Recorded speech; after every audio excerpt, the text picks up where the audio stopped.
presidents to represent me. I'm out for presidents to represent me. I'm out for presidents to represent me. I'm out for every old presidents to represent me.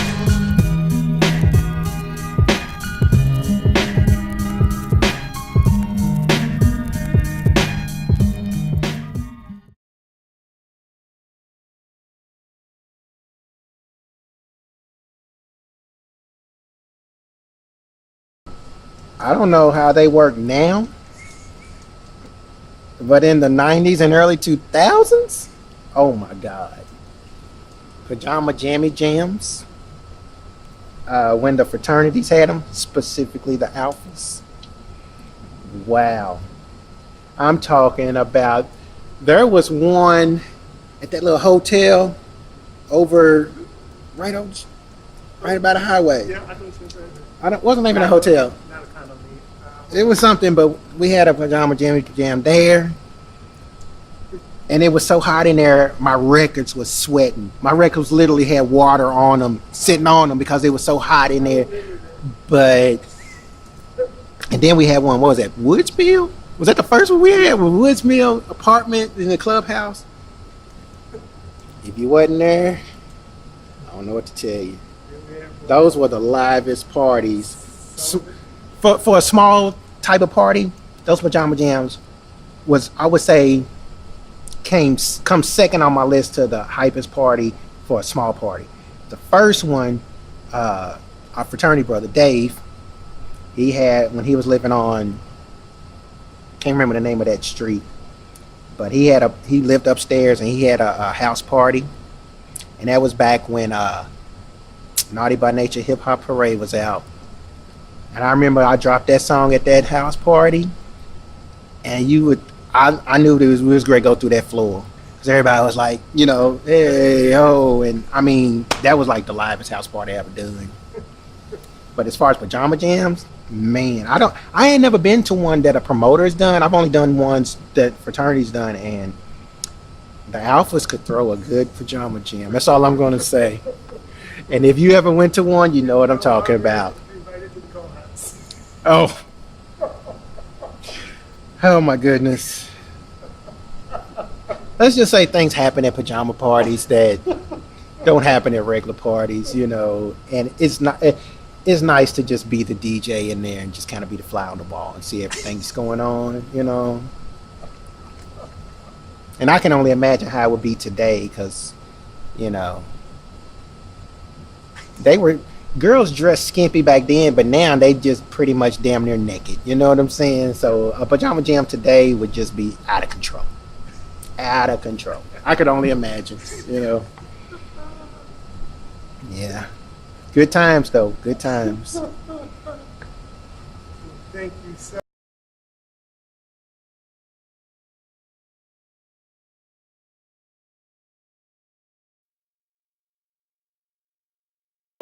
back then. I think, you know, if you was a DJ in a strip club, you was the man. I think, you know, I never had that chance to be in a strip club, but I can just imagine what if you wanted to be in a strip club, you know, that was it. You know, you should have felt something. But my understanding of DJing working a strip club is a lot of work because you were the person to control the ladies. You was the one to tell the ladies, you know, you was the boss of the ladies, you know. So there was a lot of work because you got all those attitudes, you know, how women are. Mm-hmm. So, yeah. So I'm kind of glad I didn't have that chance. I'm glad I was just like a guest there. But, yeah. As far as DJs being in a strip club, there's a lot of work. Okay. So, because I know at some point it was. Let me tell you, it became a big thing when rap became something that everybody could do, because strip clubs are the place where people break music. But truly, it was just one of those things that some people were into it, some people weren't. I was the type of guy, if I wasn't making a check out of it, I just wasn't turned on by women dancing on me that Right. I couldn't see the point of me giving you money Right. for you to disappear and go away. Like There wasn't really no significance. You know, I DJ'd in a strip club. Shout out to Cookie. I DJ'd in a strip club, but like when you go to Dallas or when you go to Atlanta or whatever, that's where music is broken today. You know what I'm saying? You go to strip club and it's really more about the music than the dances for the most part, because like I went to this strip club in Dallas and it was like I wasn't really focused on the dances because the music was and that they broke all the hits there. You know what I'm saying? But here, at least in my strip club days, I didn't really think it really had an effect on anything really. You know what I'm saying? It was just strip club. I mean, you was there really to see the girls. Right. It wasn't really for the music here. Right. So it's kind of different here. I mean, and you know, our strip clubs are so lame anyway. It really was backwards. Yeah. I don't know if any of the DJs that was coming up back then actually just went to the strip club to, you know, hear the music. Right. I mean, because I hate to say this, but like a lot of the dancers or whatever, you know what I'm saying, they like dancing to slow music because they were lazy, you know. Because I mean, Right. you know, if they do 3 songs and you know you get tired. Right. You know, 4 or 5 minutes a song, you know, you get tired, so you can't go, you know, so they like a lot of slow music. So I played a lot of slow music.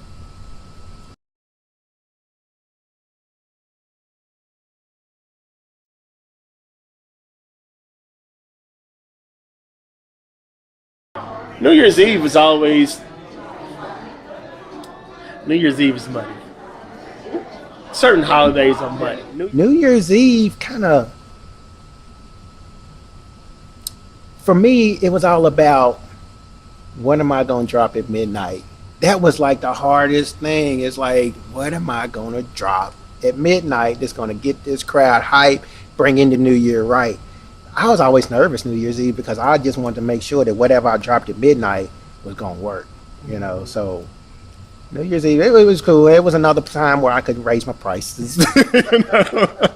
But for me, you know what I'm saying, it was like, when am I going to drop at midnight? And once you get past that, you know what I'm saying, I always wanted to, you know, have them on the dance floor partying or whatever right before midnight. Then you do the countdown, you drop your hit, and then from there, the rest of the night should be pretty easy, you know what I'm saying, if they came to party. Right. So, but that was the thing for me, when am I going to drop at midnight? The other livest moment was at Caddy's, New Year's Eve, at the stroke of midnight, and I dropped that Tupac Hail Mary. Oh my God.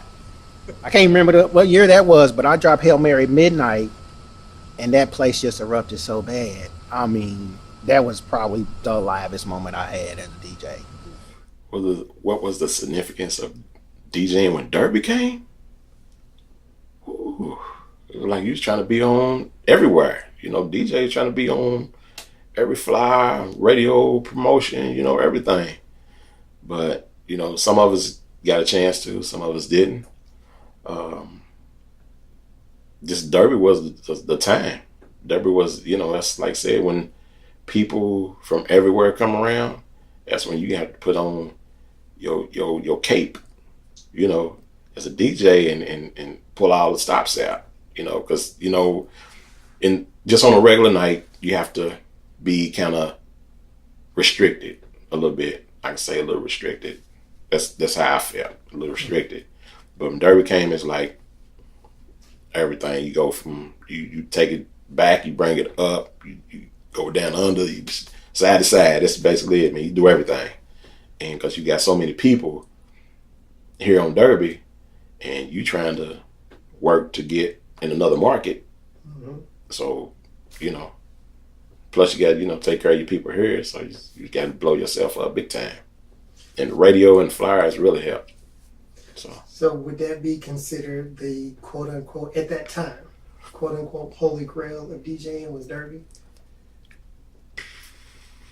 I would not say Derby, but that was one of the events that would really put you, I would say, just put you in another, you know, category.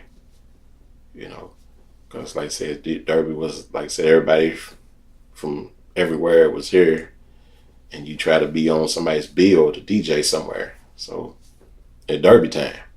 So, you know, it was Well, you know, I've anywhere.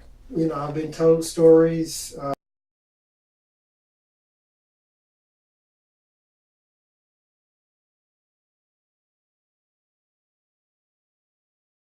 Other event.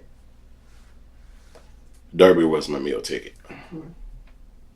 Derby was my meal ticket. Yeah, most of your It was. promotions. Promotions, yeah. Because, Okay. you know, it's like DJ Tazz is here. DJ Tazz is there. You know, it's like, man, where you at, man? You know? And you're getting that, you know, getting paid pretty good. So, yeah. Derby. Okay, Derby, number one, because I'm a businessman first. Derby was a moneymaker, right? Because you could go literally from Thursday through Sunday, you know what I'm saying? Gigs every night. Sometimes you might have 2 gigs in a day. But Derby, I looked at as a moneymaker. You know what I'm saying? That's when I can stack my chips, you know what I'm saying? But at the same time, you got everybody that used to live here coming back, you know what I'm saying? And you got all these out-of-towners or whatever. So you gotta bring your A game for Derby because, you know what I'm saying, that spotlight's on you and you gotta rock the party. But I always looked at it as Derby, oh yeah, you know what I'm saying, my prices are going up. Because everybody's price, I mean, the promoter's price is going up, you know what I'm saying, what they charging at the door. So as a DJ, you gotta charge a little bit more too, right? So it was a money maker, but it was also a time where you couldn't slip.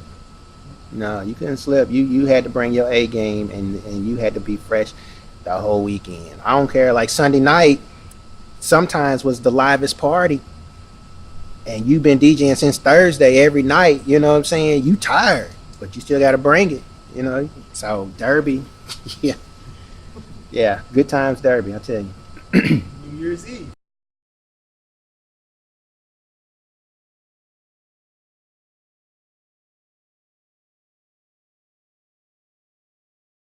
It's like Derby. Like it's like U of L's homecomings are monumental. It's like riding up and down Broadway during the Derby or after the team has won the championship. Like,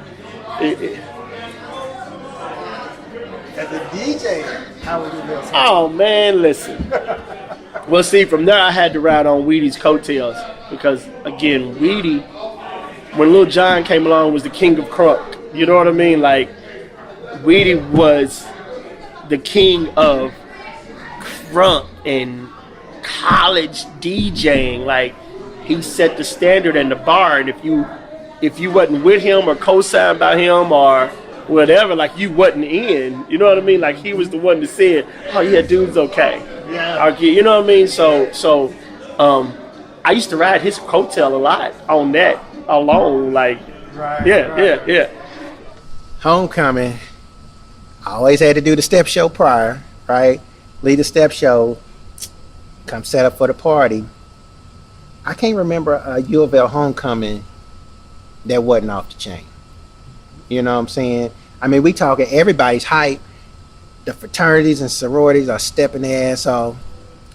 And everybody's just hype, you know what I'm saying? And so homecoming was kind of easy for me Right. because I didn't have to hype up the crowd because they was at 10 already. You know what I'm saying? I just had to come and make sure I'm playing the hits or whatever, and you know, everybody's stepping and chanting and And then on top of that, you've been out for Kimberly and the Cowboys. yeah, Just enhancing. exactly. You know what I'm saying? It's like I knew. I mean, I got my start here, so I knew this crowd. This crowd knew me. You know what I'm saying? They knew what to expect. So Right. homecoming was kind of easy for me. President's the